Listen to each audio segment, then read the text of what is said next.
Assalamualaikum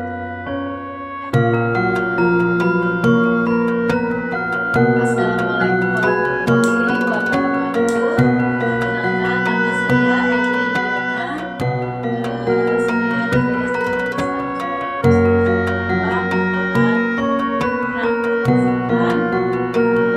Sekarang saya sedang bersama Bapak Sugiharto. Bapak merupakan kepala sekolah dari SD Negeri 142 saya akan mewawancarai Bapak Sugiharto selaku kepala sekolah di SD 144 ini dalam rangka menyelesaikan tugas maupun tugas satu yaitu tentang pengambilan keputusan berbasis nilai kebajikan sebagai pemimpin ya. Baiklah, saya perkenalkan Bapak Sugiharto, silakan Pak waktu dan kesempatan. Assalamualaikum warahmatullahi wabarakatuh. Saya Sugiharto selaku kepala sekolah SD Negeri 148. Saya ucapkan selamat datang Ibu Elia Yuliana di SD Negeri 148 dengan tujuan tugas wawancara modul 3.1 mewawancari kepala sekolah tidak dulu mengambil keputusan nilai-nilai kebajikan. Ya, semoga dengan hal ini kita tidak ada hambatan apapun dan Ibu dapat melaksanakan tugas dengan baik dan benar sehingga tercapai cita-cita dan bisa mengabdi pada negara dengan selaku sebagai guru penggerak. Itu saja Bu. Apakah kira-kira yang perlu diwawancarai terhadap saya Bu? Silakan Bu. Ya, baiklah Bapak, terima kasih waktu dan kesempatannya bahwa saya datang ke sini untuk menyelesaikan tugas modul 3.1. Saya akan mewawancarakan Bapak dan ada beberapa pertanyaan tentang nilai-nilai kebajikan sebagai pemimpin ya Pak. Ya, siap. Untuk pertanyaan wawancara yang pertama yaitu bagaimana Bapak dapat mengidentifikasi kasus-kasus yang merupakan dilema etika dalam rujukan moral. Baiklah Ibu, etika atau rujukan moral untuk mengidentifikasinya otomatis mudah Bu, mudah saja Bu Juliana ya. Pertama kita harus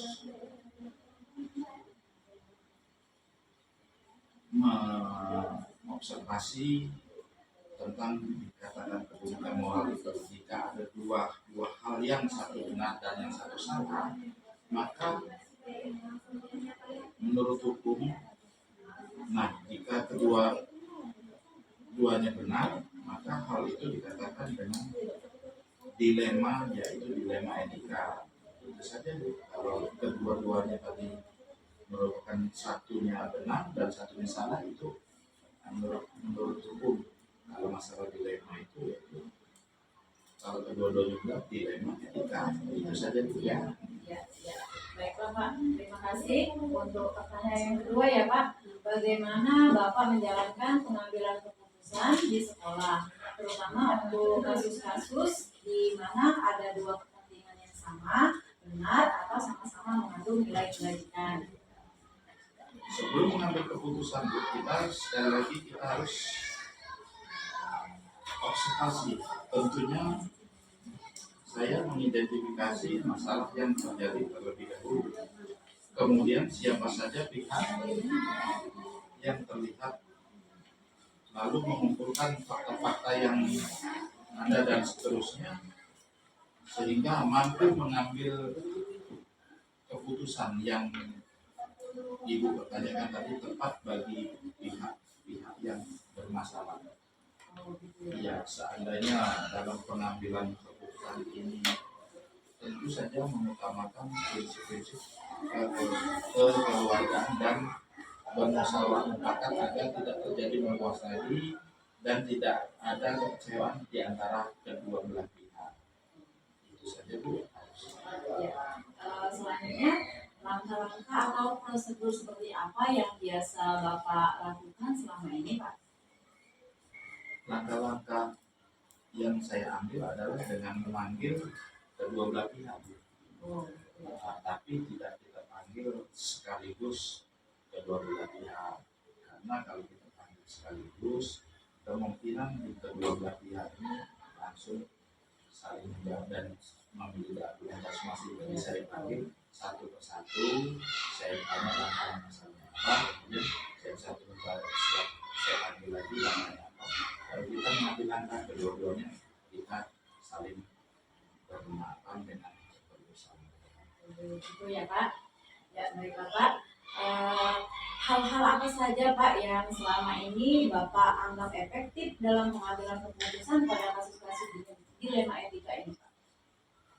Dilema etika ini memang sangat ini Bu ya, melakukan dialog dengan pihak yang bermasalah dengan prinsip kekeluargaan agar dapat memunculkan solusi yang dapat diterima kedua belah pihak.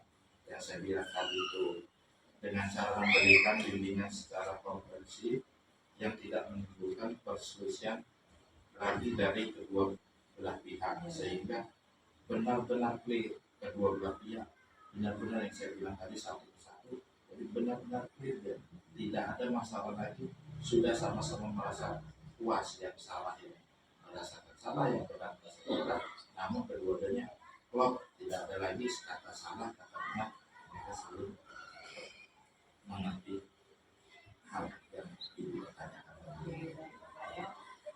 Selanjutnya Pak, hal-hal apa saja yang selama ini merupakan tantangan dalam pengambilan keputusan pada kasus-kasus dilema ini, Pak? Selama saya menjadi kepala sekolah di negeri ini,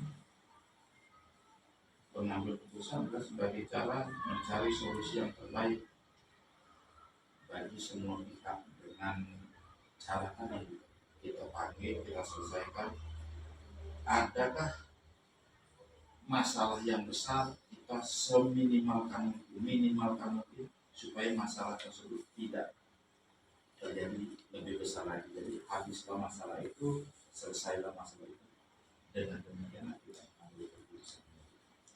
Jadi tidak ada lagi masalah-masalah yang terjadi, semuanya ini terjadi seperti tadi di tadi. Iya Pak. Sekarang apakah Bapak memiliki sebuah tata cara atau jadwal tertentu Pak dalam sebuah penyelesaian kasus dilema etika ini? Terus apakah Bapak langsung menyelesaikan di tempat atau memiliki sebuah jadwal untuk menyelesaikannya Pak? Tentu atau prosedur seperti apa yang dijalankan? Permasalahan ini tidak bisa berjadwal, Bu. Karena masalah ini juga tidak ada jadwal. Kalau memang dia berjadwal, berarti mereka membuat masalah dilema ini, membuat masalah secara dijadwal. Jadi permasalahan itu tidak bisa dijadwal, diselesaikan secara sekaligus pada saat kapan terjadi dilema itu, tidak bisa diundur-undur lagi karena dijadwal kapan-kapan nanti akan tambah besar masalah itu. Adakah seseorang atau faktor apa yang selama ini mempermudah atau membantu Bapak dalam pengambilan keputusan dalam proses kasus dilema etika ini, Pak? Setiap permasalahan faktor-faktor ini saya ambil dengan musyawarah atau rapat dewan guru agar lebih cepat menemukan solusi terbaik. Dengan rapat musyawarah dan dewan guru semuanya bisa terselesaikan dengan lebih baik, dan guru pun yang lain pun nanti tidak akan timbul seperti dilema terulang kembali, karena dilema ini sangat banyak Bu, bisa spontan. Jadi kita harus musyawarahkan dengan guru yang lain, bukan hanya satu atau dua orang di bermasalah dilema tersebut. Itu saja Bu. Ya Pak, baik.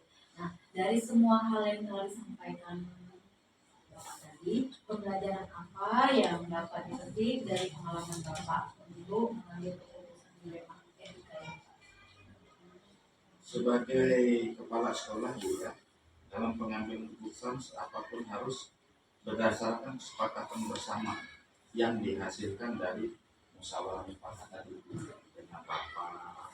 Kemudian tidak ada berat hati pada si B, terutama yang kena dilema tersebut, yang mengalami dilema.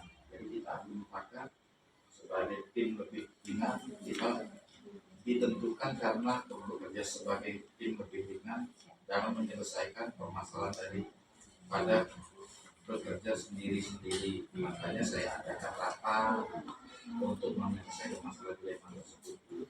Itu saja Bu, kira-kira yang masalah dilema ini tidak bisa kita selesaikan sendiri Bu. Intinya, jadi kita selesaikan dengan bermusyawarah. Kawan-kawan, Bapak Ibu guru, ini ada dilema seperti ini, bagaimana kita menjelaskan? Oh begini Pak, kalau saya sendiri atau dengan kena dilema pasti tidak selesai. Kita punya tim guru dan kepala sekolah, jangan kita memiliki bahwa saya selaku kepala sekolah saya menyelesaikan sendiri, kita harus bermusyawarah. Itu aja Bu. Ya, terima kasih Bapak sudah mau diwawancara atas kasus-kasus yang pernah Bapak alami selama menjadi kepala sekolah. Saya akhiri Pak. Wassalamualaikum warahmatullahi wabarakatuh. Terima kasih ya Pak. Baik Bu, terima kasih sama-sama. Waalaikumsalam warahmatullahi wabarakatuh. Ayo selanjutnya. Oke, dengerin.